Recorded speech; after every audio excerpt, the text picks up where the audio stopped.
Sport, guys. I'm your host, Jake Hamilton, and today we've got a familiar face for all fight fans across the world, King Ryan Garcia. Welcome to This is Sport, man. I'm happy to be here. What's up? How's everybody doing? So, how are you doing? I'm doing great. Just getting ready for my next fight, training hard, staying focused. You know how it is, and just preparing myself for the future. Awesome, man. And I just want to say congratulations for your last fight against Jason Velez. You went 15 fights, 15 wins, and 13 knockouts. Like that's unreal. How did you feel after the last fight? I felt good. Stepping up in competition for the first time. It was a quick turnaround for me. I had like about 3 weeks to get ready for the fight. So, I'm just happy I went in there and performed the way I did perform while hurting my hands, and I got the victory. Jason Velez is an experienced fighter. He fought for a world title, got a draw. He's been in there with, top guys, so I'm happy I went in there and beat him every round. Exactly. And a question I like to start with every one of our guests is, how did you actually get introduced to the sport? How did you get introduced to boxing? So here's how it went. So my uncle, he originally was a boxer. Right. And he was the first boxer in our family. So I was playing baseball like 6, 7 years old, and I was knocking the ball out the park. I was like a Babe Ruth. I mean, that's what they told me. And then after the season, the coach, they gave me a 4th place trophy, and I was mad. I was like, man, what is this? Like, I was doing great. And then my uncle was like, you know what? He was like, you should try boxing. And I was like, what's boxing?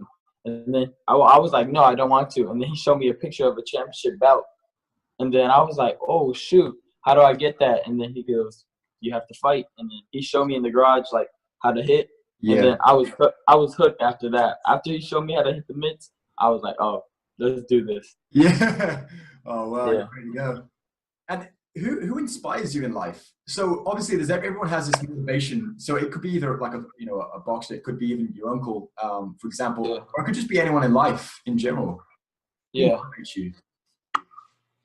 I think the people that inspired me the most were probably Muhammad Ali, Kobe Bryant, my uncle, and Floyd Mayweather.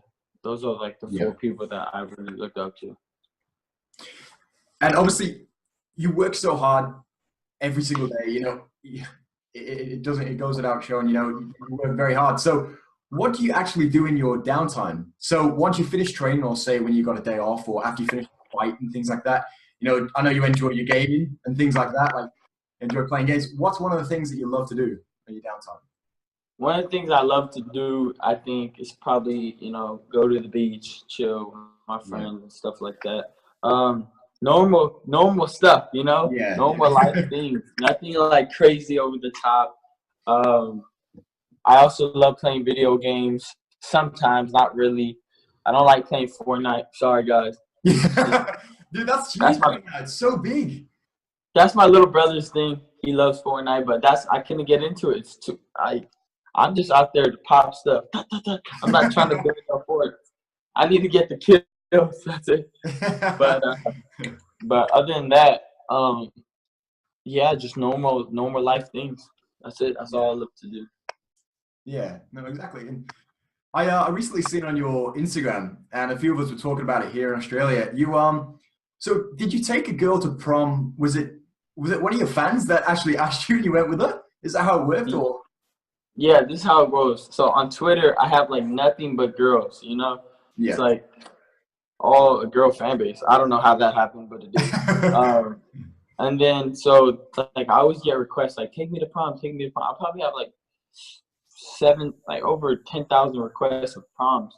Yeah. So I was just going through them, and then she was like, oh, how many retweets for you to take me to prom? And I would get these kind of messages, but I was like, you know what? I'll respond to this one just because I don't know. I was just feeling that day to respond. Yeah. So I was like, oh, okay, if you get 20,000 retweets, and I don't expect people to get 20,000. Dude, that's crazy. And then she got like 25,000 in like 3 days, and I was like, oh, well. You got to commit now. At what point in your life did you start getting noticed? So, for example, like I'm talking when you were going outside doing everyday stuff, going out with friends and things like that. When did you start getting noticed around the streets and everything like that? Oh yeah, man, I don't even think I could pinpoint it anymore. But if I would have to say, somewhere around last year, like towards the middle of last year, I think I would say Yeah. that's when people started noticing me. And I was shocked a couple of times. I was like, because I was at like places that I didn't expect to get noticed. Like, I got noticed in Canada by like a bunch of people though. Like it was crowded, and there was a lot of people like, yo, it's crazy. I feel like I get even more noticed in places like that like are far away. You know what I mean? Than where I live. Is it quite overwhelming, like for the first time?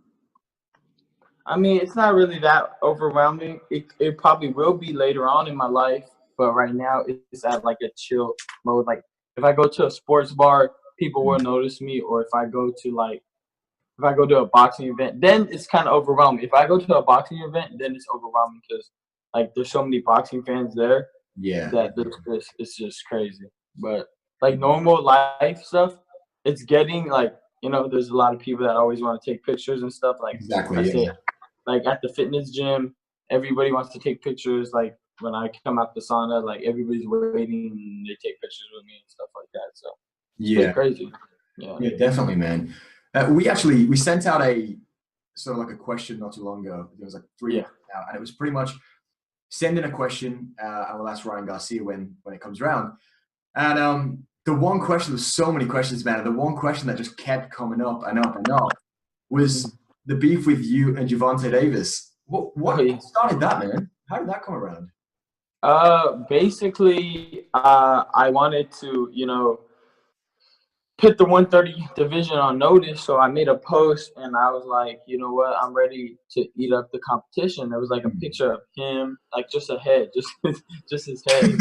And then, it's Burchell and some other dude.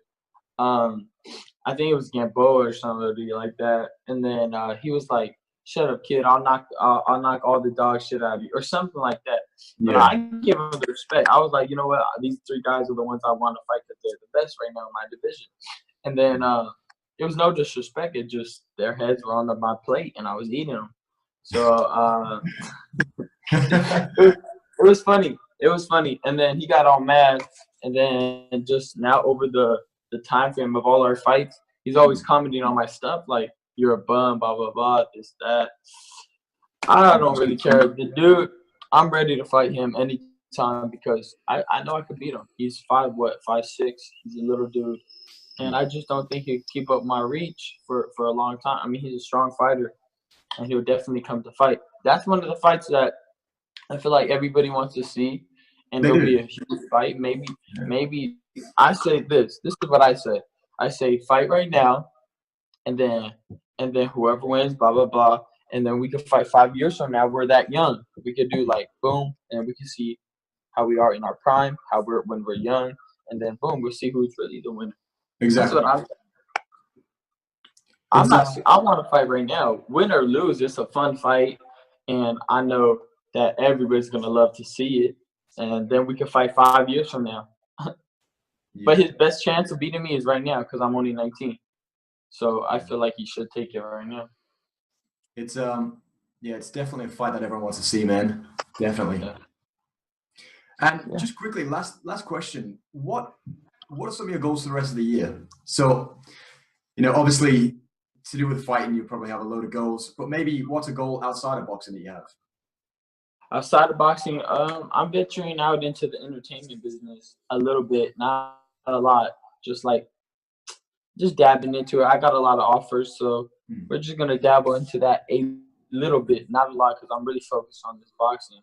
September 1st should be my next fight date. That's what it's looking like. So I'll prepare for that, and then outside of boxing, I just want to improve everybody that loves me. I want to improve their lives through my boxing, through everything. I would just live better and feel better, and everything's great. They know the debate was suicide. Too deep when I ride. Ruby getting out for the pills.